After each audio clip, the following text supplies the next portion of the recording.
perkenalan kita akan melihat kepada pembentukan Malaysia pada tahun 1963 yang merupakan titik penting dalam sejarah politik dan juga perlembagaan Sabah. Penyertaan Sabah bersama Sarawak, Tanah Melayu dan juga Singapura ke dalam Persekutuan Malaysia didasarkan kepada satu perjanjian jaminan dan juga persekutuan yang termaktub dalam Perjanjian Malaysia 1963, laporan Suruhanjaya Kowal dan juga dokumen-dokumen berkaitan dengan Perkara 20. Pembentukan ini telah ditandatangani pada 9 Julai yang diwakili oleh Persekutuan Tanah Melayu, British Sabah, Sarawak dan Singapura. Janji-janji ini bertujuan untuk melindungi hak kepentingan dan autonomi Sabah sebagai sebuah wilayah yang mempunyai latar sejarah, etnik dan kedudukan geopolitik yang tersendiri. Namun selepas lebih 6 dekad pembentukan Malaysia, timbul persoalan sejauh manakah janji dan hak tersebut benar-benar direalisasikan dalam konteks politik, ekonomi dan juga sosial Sabah. Assalamualaikum dan salam sejahtera. So, pada bahagian ini saya akan membentangkan janji-janji utama dalam MA 63 yang berkait rapat dengan Sabah. So, antara janji-janji yang dibincangkan adalah janji pengiktirafan Sabah sebagai rakan pembentuk Malaysia dan bukannya sekadar sebuah negeri biasa. So, janji ini merupakan antara intipati utama dalam MA 63 dan turut ditegaskan dalam Perkara 20. Yang mana dalam Perkara 20 ia menekankan bahawa Sabah tidak seharusnya disamakan sepenuhnya dengan negeri-negeri di Semenanjung. Sebagai rakan pembentuk, Sabah ini dijanjikan kedudukan istimewa dalam struktur persekutuan, termasuklah perwakilan politik yang munasabah dan hak yang terlibat dalam keputusan penting negara. So, janji ini penting kerana ia mencerminkan semangat asal pembentukan Malaysia yang berasaskan kerjasama dan kesemarataan antara wilayah dan pembentuk. Contohnya, dalam membuat pindaan perlembagaan dan dasar nasional yang memberi kesan besar kepada negeri, Sabah sepatutnya mempunyai suara yang signifikan sebagai rakan setara, bukan sekadar penerima keputusan. Seterusnya ialah menyentuh kepada janji perlindungan hak sosial dan budaya masyarakat Sabah. So, dalam MA 63, Sabah dijanjikan bahawa kepelbagaian etnik, bahasa, adat resam dan agama masyarakatnya akan dihormati dan dilindungi.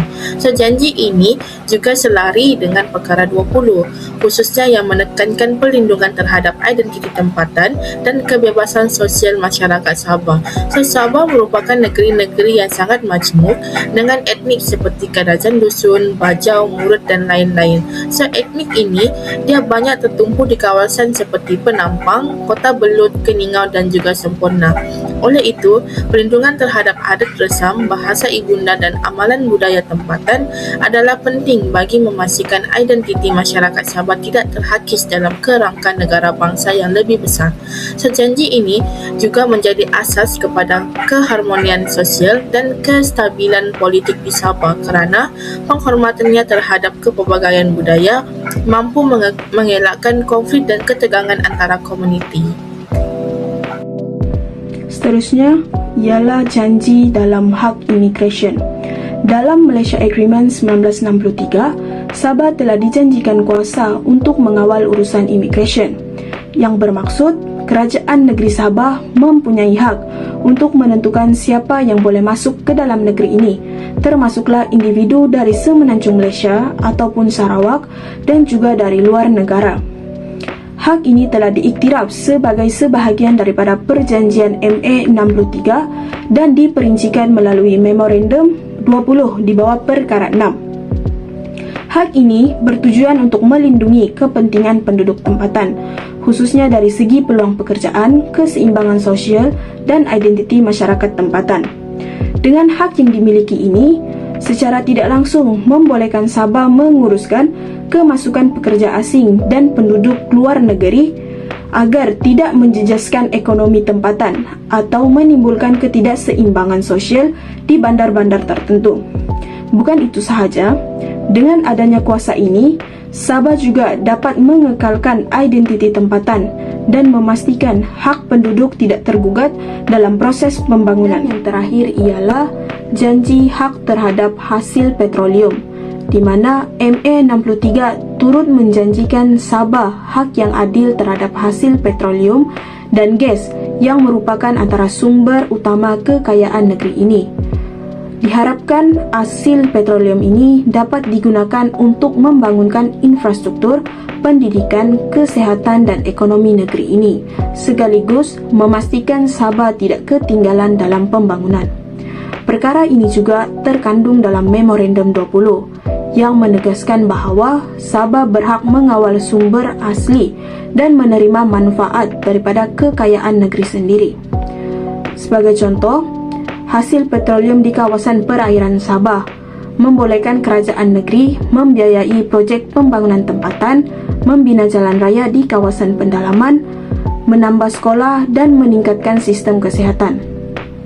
Hal ini bukan sahaja melambangkan keadilan ekonomi, tetapi juga menegaskan kedudukan Sabah sebagai rakan pembentuk Malaysia dengan hak autonomi tertentu. Lebih 6 dekad selepas pembukaan Malaysia, realiti kehidupan rakyat di Sabah masih lagi memperlihatkan pelbagai cabaran yang ketara.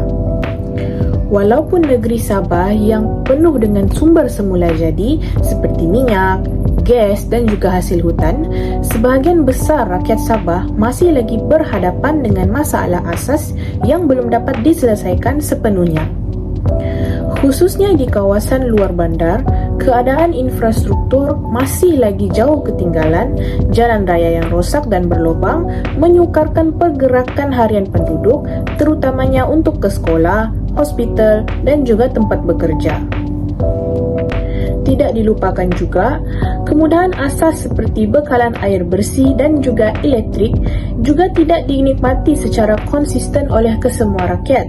Ada yang terpaksa bergantung kepada sumber alternatif walaupun Sabah telah lama menjadi sebahagian daripada sebuah negara yang sedang membangun. Dalam aspek kesihatan pula, kekurangan kemudahan dan juga tenaga perubatan di kawasan pedalaman telah menyebabkan akses kepada rawatan berkualiti menjadi satu cabaran yang besar. Rakyat di kawasan terpencil terpaksa menempuh jarak yang jauh untuk mendapatkan rawatan asas.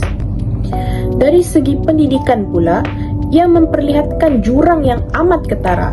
Masih lagi terdapat sekolah yang berkeadaan daif, kekurangan kemudahan pembelajaran dan juga akses teknologi. Sekaligus ini telah memberikan kesan terhadap peluang masa hadapan bagi generasi muda di Sabah. Ironinya, walaupun Sabah ini menyumbang kepada ekonomi negara melalui hasil bumi, kadar kemiskinan dan juga ketidaksamaan sosioekonomi masih lagi tinggi berbanding dengan beberapa negeri lain di Malaysia. Keadaan ini telah menimbulkan rasa tidak puas hati dalam kalangan masyarakat dan juga merasakan bahawa manfaat pembangunan yang diperuntukkan oleh pihak kerajaan tidak diagihkan secara adil dan juga seimbang.